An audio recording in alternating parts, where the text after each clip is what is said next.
Welcome to వీక్షణ. 7 నెలల long rest తర్వాత గులాబీ బాస్ జనంలోకి వచ్చారు. పార్టీ ఆఫీసులో మీటింగ్ పెట్టారు.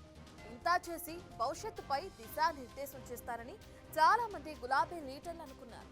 కానీ కేసీఆర్ మాత్రం తెలంగాణ ఉద్యమ చరిత్ర, బీఆర్ఎస్ పాత్రపై గంటలు మాట్లాడారు.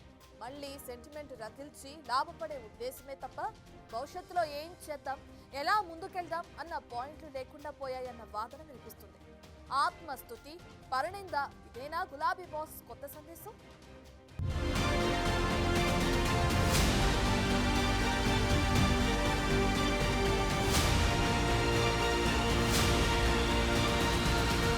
ఏడు నెలల సుదీర్ఘమైన రెస్ట్ తర్వాత కేసీఆర్ ఫామ్ హౌస్ నుంచి బయటకొచ్చారు. వస్తూనే నేరుగా పాస్పోర్ట్ ఆఫీస్కి వెళ్లి రెన్యువల్ చేయించుకున్నారు. ఆ తర్వాతి రోజు హాస్పిటల్కి వెళ్లి వైద్య పరీక్షలు చేయించుకున్నారు. మధ్యలో బీఆర్ఎస్ విస్తృత స్థాయి సమావేశంలో పాల్గొన్నారు. చూసిన వారికి ఇది ఏమనిపిస్తుంది? తప్పనిసరి పనుల కోసం బయటకొచ్చి మధ్యలో పార్టీ మీటింగ్ పెట్టినట్లుగా ఉంది. ఇంత చేసిన మాజీ సీఎం కేసీఆర్ కొత్తగా ఏదైనా సందేశమిచ్చారా అంటే అది లేదు. మరోసారి తెలంగాణ ఉద్యమ చరిత్ర, అందులో కేసీఆర్ పాత్ర, సెంటిమెంట్ చుట్టూనే మ్యాటర్ మొత్తం తిప్పారు. పార్టీ నేతలతో మాట్లాడిన స్పీచ్ ఎక్కువ దానికే కేటాయించారు. ఎక్కడైనా చేసిన పని గెలిపిస్తుంది, నిలబెడుతుంది, ఇంకా ఎన్నాళ్లు సెంటిమెంట్ను పట్టుకుంటారన్న విమర్శలను ప్రత్యర్థులు వినిపిస్తున్నారు. ఇంత చేసి గత 10 ఏళ్ల ఉద్యమకారులకు కేసీఆర్ ఏ పార్టీ గౌరవం ఇచ్చారన్న ప్రశ్నలు వచ్చిపడుతున్నాయి.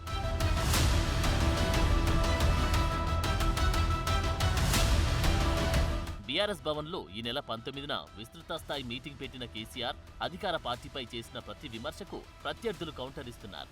10 ఏళ్ల పాలనలో అంతా బాగా చేస్తే అరచేతిలో వైకుంఠం చూపించకుండా మైమరపింపజేస్తే ఎందుకు ఓడినట్లు అన్న ప్రశ్నలకు మాత్రం సమాధానం లేదు. పైగా జనం అత్యాశకు పోయి తులం బంగారం కోసం కాంగ్రెస్ కు ఓట్లు వేశారన్న డైలాగ్ కొడుతూ ఓట్లేసిన ప్రజలదే తప్పు అన్నట్లుగా వ్యవహారం నడిపిస్తున్నారు. 10 ఏళ్లలో జరగనివి ఏడాదిన్నరలోగా జరిగిపోవాలన్న పాయింట్ను పట్టుకోవడం కేసీఆర్ రేంజ్కు సరైనదేనా అన్న ప్రశ్నలు కూడా వినిపిస్తున్నాయి.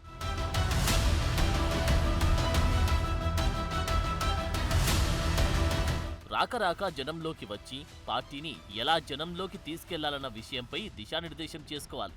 కానీ విస్తృత స్థాయి మీటింగ్లో అలా జరగలేదు. ఏదో అనుకుని ఇంకేదో చెప్పారా అన్న టాక్ ఇంటర్నల్ గా నడుస్తోంది. తమ పాలన బేష్, కాంగ్రెస్ పాలన బేకార్ అన్నట్లుగా మాట్లాడారు. అన్ని రంగాలు పడకేసే అన్నారు. అన్ని వర్గాల వారు రోడ్డున పడ్డారన్నారు. ప్రతిపక్ష నేతగా ఇవన్నీ రొటీన్ డైలాగ్సే. అయితే కొంతవరకైనా కనెక్ట్ అయ్యేలా ఉండాలి కదా అన్న పాయింట్ను ప్రత్యర్థులు వినిపిస్తున్నారు.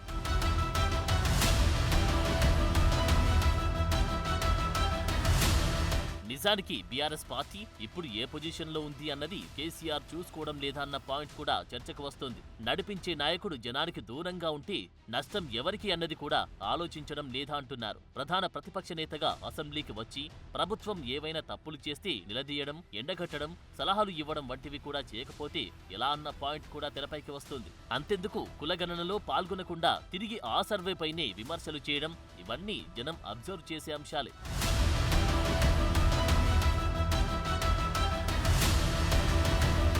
అసెంబ్లీ ఎన్నికల్లో పరాజయం తర్వాత బీఆర్ఎస్ పార్టీ గ్రాఫ్ మరింతగా పడిపోయింది. తమకు తెలంగాణలో తిరిగేలేదు అనుకున్న గులాబీ పార్టీకి పార్లమెంట్ ఎన్నికల్లో వచ్చిన సీట్లు 0.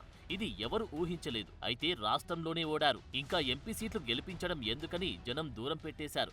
ఇప్పుడు ఏకంగా ఆదిలాబాద్, నిజామాబాద్, కరీంనగర్, మెదక్ గ్రాడ్యుయేట్ ఎమ్మెల్సీ స్థానానికి వరుసగా పోటీ పెట్టకపోవడం కూడా వేరే సిగ్నల్స్ ను పార్టీ శ్రేణుల్లోకి, జనంలోకి తీసుకెళ్తోంది. అంతెందుకు ఈ గ్రాడ్యుయేట్ ఎమ్మెల్సీ పరిధిలోనే కేసీఆర్, కేటీఆర్, హరీష్ రావు, కవిత ప్రాతినిధ్యం వహిస్తున్నారు. ఇంత సొంతంగా ప్రాతినిధ్యం వహించే చోట కూడా అభ్యర్థిని పెట్టి తమ స్టామినా ఏ పొజిషన్ లో ఉందో చూసుకోవాల్సిన టైంలో అస్త్ర సన్యాసం ఏంటన్న ప్రశ్నలకు కూడా తాజా మీటింగ్ లో జవాబు రాకుండా పోయింది. బీఆర్ఎస్ టికెట్ వస్తుందని నమ్ముకున్న రవీందర్ సింగ్ లాంటి లీడర్లు ఇండిపెండెంట్ గా నామినేషన్లు వేసుకున్నారు. ఇదేనా గులాబీ బాస్ తమ లీడర్లు, క్యాడర్లకు ఇచ్చుకునే సందేశం?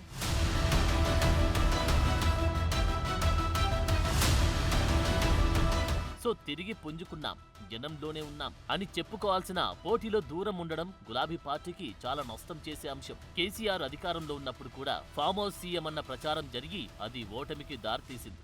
ఇప్పుడు కూడా పార్టీ కష్టకాలంలో ఉన్నప్పుడు అధ్యక్షుడిగా ముందుండి నడపాల్సిన టైంలో ఏకంగా 7 నెలల గ్యాప్ తర్వాత ఫామ్ హౌస్ నుంచి బయటకు వచ్చారు. ఇలా జరిగితే క్యాడర్లో జోష్ పెరిగేదెలా, లీడర్లలో ఉత్సాహం వచ్చేదెలా అన్నది గులాబీ పార్టీలో ఇంటర్నల్ గా జరుగుతున్న డిబేట్. పనిలో పడిగా కాంగ్రెస్ నేతలు కూడా కేసీఆర్ సీజనల్ పొలిటీషియన్ అంటూ ఆయన ఫామ్ హౌస్ లో పర్మనెంట్ గా రెస్ట్ తీసుకుంటేనే బెటర్ అని కౌంటర్లు కూడా ఇస్తున్నారు. ఇలా టీఆర్ఎస్ పార్టీలో కానీ టీఆర్ఎస్ పార్టీ వెనుక ఉందేవరు? ఆనాడు విచ్చలవిడిగా దోసుకున్న కాంట్రాక్టర్లు, ఆ కాంట్రాక్టర్లు దోసుకున్న కొంతమంది ఎమ్మెల్యేలు, కొంతమంది దళారులు తప్ప టీఆర్ఎస్ పార్టీలు ఎవరున్నారు? వచ్చే రాజకీయ ఎన్నికల నాటికి రాజకీయ ముఖ్య చిత్రంలో బీఆర్ఎస్ పార్టీ ఉండదు. కేసీఆర్ని ఉద్యమ నేతకు గౌరవిస్తాము, ఎప్పటికీ గౌరవిస్తాము. శాశ్వతంగా వారు రెస్ట్ తీసుకోవాల్సిందే, ఫామ్ హౌస్లో ఉండాల్సిందే. పని అయిపోయిందనుకున్న పార్టీలు లేచాయి. లేచిన పార్టీలు పడిపోయిన సందర్భాలు చరిత్రలో ఉన్నాయి. అయితే తెలంగాణలో మాత్రం బీఆర్ఎస్ స్పేస్ ను బీజేపీ క్రమంగా ఆక్రమిస్తూ వస్తుంది. అది ఆ పార్టీకి అన్నిటికంటే పెద్ద సవాల్. అలాంటి విషయాలపై దిశానిర్దేశాలు లేకుండా పోవడమే పెద్ద మైనస్ అన్న టాక్ ఆ పార్టీలోనే వినిపిస్తోంది.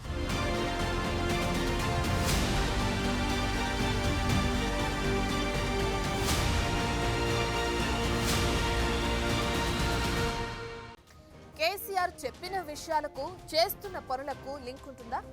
అధికారులతో పని చేయించుకోవటం తెలియదని, ఆర్థిక వ్యవస్థ అస్తవ్యస్తమైందని చెప్పడం ద్వారా కొన్ని సవాళ్లను అధికార పార్టీకి విసిరారు. కేంద్రం నుంచి ఏమీ తేలేదన్నారు. మరి అవన్నీ నిజమా?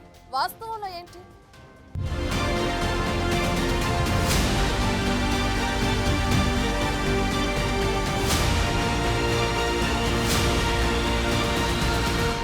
కాంగ్రెస్ బీజేపీకి చెరో 8 ఎంపీ సీట్లు ఉన్నా నిధులు తేలేదన్నారు కేసీఆర్.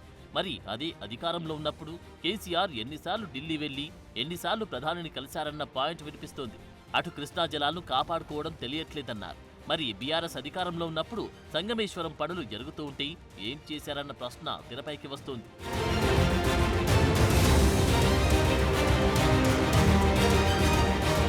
ఎమ్మెల్యేలు పార్టీ మారిన చోట్ల బైపోల్స్ రావడం ఖాయమే అంటున్నారు కేసీఆర్. బైపోల్స్ కు పోటీ చేసే ఉత్సాహం గ్రాడ్యుయేట్ ఎమ్మెల్సీ ఎన్నికల్లో లేదా? ధైర్యం చాలట్లేదా? గతంలో బలమున్న ప్రత్యర్థి పార్టీల నుంచి ఎమ్మెల్యేలను ఎందుకు లాగేశారన్న ప్రశ్నలకు జవాబులు లేవు. ఉప ఎన్నికలు వస్తున్నాయని చెప్పేది గొప్పలు చెప్తున్నారు. పార్టీ ఫిరాయింపుల గురించి మాట్లాడుతున్నారు. అసలు పార్టీ ఫిరాయింపుల గురించి మాట్లాడే నైతిక హక్కు మీకుందని అడుగుతున్నారు. సుమారు 60 మంది ఎమ్మెల్యేలను, ఎమ్మెల్సీలను, ఎంపీలని మీ పార్టీలో చేర్చుకొని ప్రజాస్వామ్యాన్ని కూని చేసిన మీరు మళ్ళీ ఉప ఎన్నికలు వస్తాయి, మేము గెలుస్తామని చెప్పిన మాట. పార్టీ పని అయిపోయిందని సొంత పార్టీ వాళ్ళే ప్రచారం చేయడంతోనే 10 మంది ఎమ్మెల్యేలు వెళ్లిపోయారని కేసీఆర్ మీటింగ్లో అన్నారు. కానీ అక్కడ జరిగింది నిజంగా ఫ్యాక్టరీనా అంటే కాదన్న జవాబు వస్తుంది.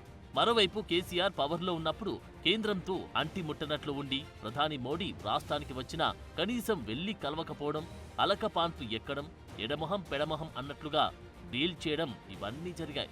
కేంద్రంతో గట్టిగా కొట్లాడలేదు, అడగాల్సినవి అడగలేదు, ఫాలో అప్ చేయాల్సినవి చేయలేదు. మరి వచ్చేవి ఎలా వస్తాయన్న ప్రశ్నలకు జవాబు లేకుండా పోయింది. ఒక అపోజిషన్ లీడర్ గా ఎన్నుకుంటే మీరు రోజు అసెంబ్లీకి వచ్చి అసెంబ్లీలో ఇక్కడ ప్రభుత్వం చేస్తున్నటువంటి పనులను ఒక పెద్ద మనిషిగా, ఒక అపోజిషన్ లీడర్ గా ప్రజల సమస్యల మీద చర్చించాల్సింది పోయి అప్పుడప్పుడు ఏమంటారు పున్నమి నాడు పౌర్ణమి నాడు వచ్చినట్టు మీరు వచ్చి ఈ యొక్క కార్యకర్తలను ఉత్తేజపరిచేటువంటి కార్యక్రమము చేస్తుర్రు. దానివల్ల ఏమి ఒరిగేది లేదు. ఇంత చేసి తాజాగా విస్తృత స్థాయి మీటింగ్లు గులాబీ బాస్ బీజేపీపై ఒక్క మాట కూడా మాట్లాడలేదంటున్నారు. ఇంతకు ముందు కూడా బీజేపీని పెద్దగా టార్గెట్ చేయడం లేదు. బీజేపీ ఇప్పుడు బీఆర్ఎస్ కు డేంజర్ గా మారింది. బీఆర్ఎస్ ఓటు బ్యాంకు బీజేపీకే వెళ్తుంది. పార్లమెంట్ ఎన్నికల్లోని ఇది క్లారిఫై అయింది. అలాంటప్పుడు బీజేపీ విషయంలో సాఫ్ట్ గా ఉంటే ఇంకా సమస్యలు ఎదురవుతాయి. కానీ కేసీఆర్ మాత్రం బీజేపీని టార్గెట్ చేసే పరిస్థితిలో కూడా లేరంటున్నారు. అంతెందుకు ఉత్తర తెలంగాణ జిల్లాల గ్రాడ్యుయేట్ ఎమ్మెల్సీ ఎన్నికల్లో పోటీ పెట్టకుండా బీజేపీకి పరోక్షంగా సపోర్ట్ ఇస్తున్నారన్నది కాంగ్రెస్ నేతల విమర్శ.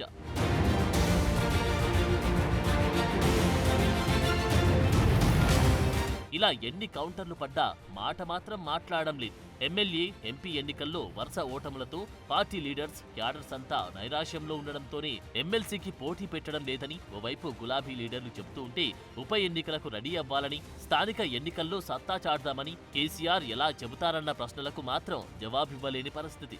మా ప్రకారంగా దీన్ని డెఫినెట్గా మన పార్లమెంట్ ఎన్నికల్లో అసెంబ్లీ ఎన్నికల్లో ఓడిపోయినాం, కొంత నిరాశ నిస్పృహలో ఉన్నాం, మేము ఓటర్ నమోదు కార్యక్రమంలో పాల్గొనలేదు. ఉన్న విషయాలు చెప్తున్నా, దీని మొహమాటం లేకుండా.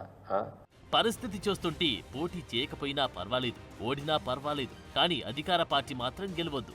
ఇప్పుడు గులాబీ నాయకత్వం ఇదే కాన్సెప్ట్ తో పనిచేస్తుందా అన్న డౌట్లు కూడా వస్తున్నాయి. సో ఫైనల్ గా కేసీఆర్ రాజకీయ వ్యూహాలను తక్కువగా అంచనా వేయడానికి లేదు, అలాగని సీరియస్ గా తీసుకోవాల్సిన పని కూడా లేదన్నది ప్రత్యర్థుల మాటే. ఎందుకంటే ఆ వ్యూహాలకు కాలం చెల్లిపోయిందంటున్నారు. ఎన్ని చేసినా కథ మారదని గుర్తుకు చేస్తున్నారు. అయినా ఆశ ఉంటుంది కదా.